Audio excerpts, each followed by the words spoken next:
தார்கனை வதம் செய்யவே அனுப்பியுள்ளேன். அவனை வெல்லவும் முடியவில்லை, கொல்லவும் முடியவில்லை.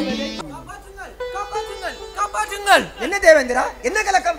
சுவாமி, தாரகாசுரன் பூலோகத்தை கெடுத்தது மட்டுமல்ல, இந்திரலோகத்தின் மீது போர் தொடுப்பதாய் எமக்கு செய்தி கிடைத்துள்ளது. இந்த வீர மாகாளி பத்ரகாளிக்கு கொடுத்து அவன் கதையை முடிக்கட்டும். நெறிமுறை நெறிமுறை நெறிமுறை எனக்கு தெரிந்த நெறிமுறை இது ஒன்றுதான்.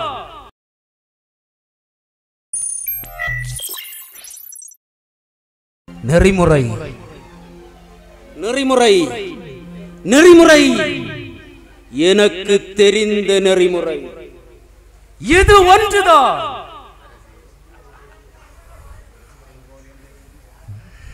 தாருகா, செங்கோல் ஏந்திய வேண்டிய கைகளிலே வாழையந்தி நிற்கிறாய். நீ காத்திரத்தின் எல்லைக்கே சென்று விட்டாய். கோபம், உனக்கு கோபம். என் கையிலே பிரமாற்ற மந்திரம் இருக்கதை நீங்கள் அறியவில்லையா? எனக்கு கோபம் வந்தால் அந்த கோபம் சாபமாகிவிடும். என் அன்னையே பத்ரகாளி, இந்த தாருகனுக்கு நல்ல அறிவை கொடுத்து அவனை தெளிய வைத்து விடம்மா. என் ஆணைப்படி நடப்பதுதான் சடைமுடி தரித்த முனிவரின் கடமை. இந்த குருவு எந்த ஆணை இதுவரையிலும் ஏற்றுக்கொள்ளவில்லையே. ஆணையிடுவதும் நான். என் ஆணை, என் ஆச்சாரம், என் அறிவுரை, என் தந்திரம், என் ராஜ மந்திரம் அத்தனையும் ஏற்று நடப்பதுதான் மன்னனுடைய கடமை. இந்த ஆத்திரக்கார மன்னனிடம் பேசி வீண் வீண் நான் வருகிறேன்.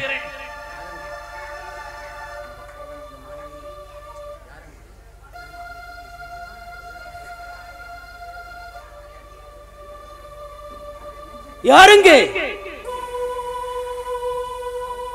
மந்திரி, சொல்லுங்கள் மன்னா.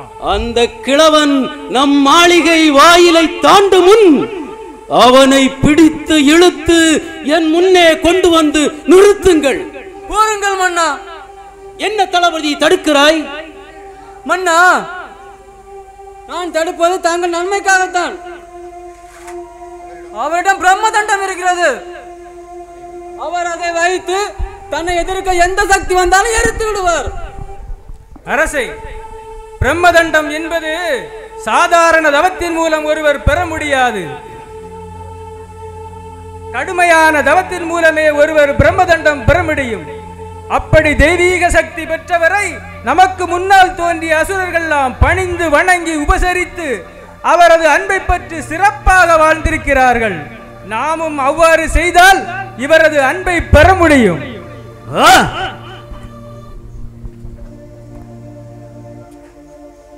தாரகாசுரன் தன்னை நம்பி வாழுகிறான். எனக்கு யாருடைய தயவும் தேவையில்லை.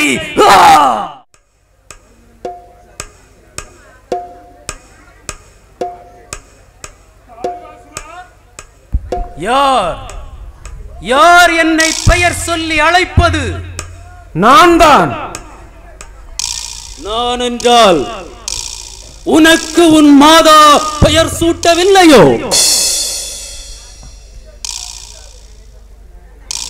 நான் தான் காலதேவன்.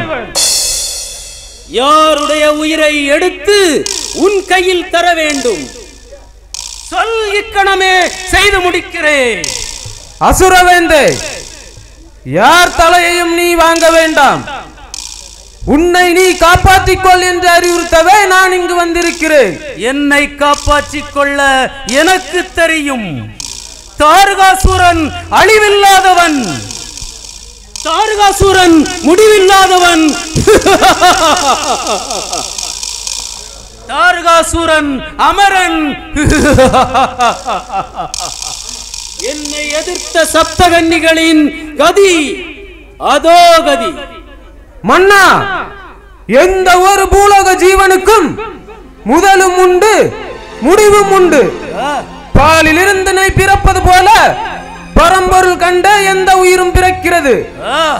அது பிறக்கும் நிமிடத்தில் இருந்தே அதன் முடிவு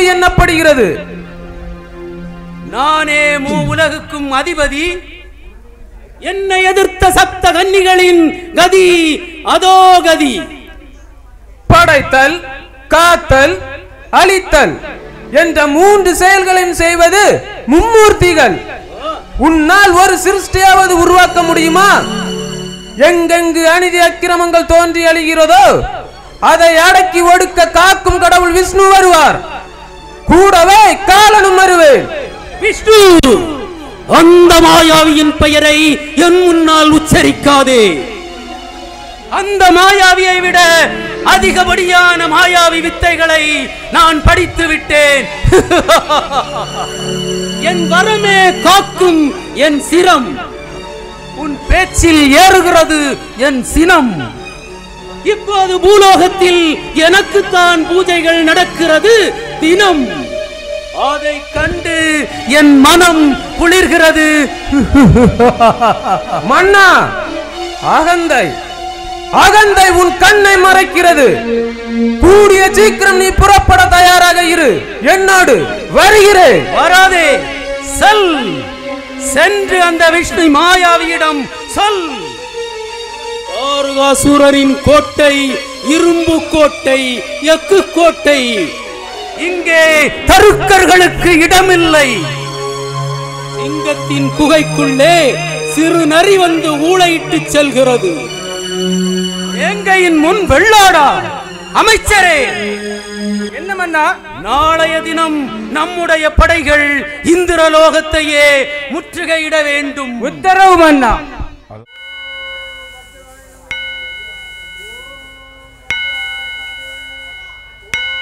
முனிவரே, தாங்கள் எவ்வளவு சொல்லியும் கேட்காமல் இந்நாட்டு மன்னனை வைத்து வணங்காமல் இவளை வைத்து பூஜித்து வருகிறீர். என் மன்னனுக்கு தெரிந்தால் விளைவு விபரீதமாகிவிடும். சேனாதிபதி, அந்த விக்கிரகத்தை பேர்த்து எடு. இளவரசே, இது சரியல்ல, இது சரியல்ல. அதைத்தான் முனிவரை நானும் சொல்கிறேன்.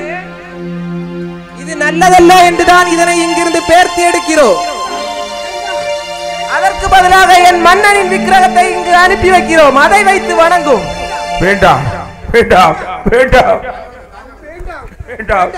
இளவரசே, வேண்டாம். சேனாதிபதி, தாருங்கள், என் தாயை வந்து செய்து ஐயோ, ஐயோ, இறைவா. அம்மா, தாயே, உன்னை வைத்து வணங்க எனக்கு அனுமதி இல்லையா? அம்மா, தாயே, உன்னை வணக்கும் இந்த கையால் இந்த மன்னனை வணங்குவதா? இந்த அகங்கொண்ட மன்னவனின் ஆணவத்தை அழிக்க நீ வருவாயா? தாயே, அன்று ஒரு நாள் அபிராமி பட்டருக்காக வேண்டி தன் காதில் இருந்த கவசல குண்டலத்தை எறிந்து வீசி அமாவாசையை பௌர்ணமியாக்கினாய். இன்று இந்த மன்னருக்கு என்ன தண்டனை கொடுக்க போகிறாய்? சொல், சொல் தேவி, சொல்.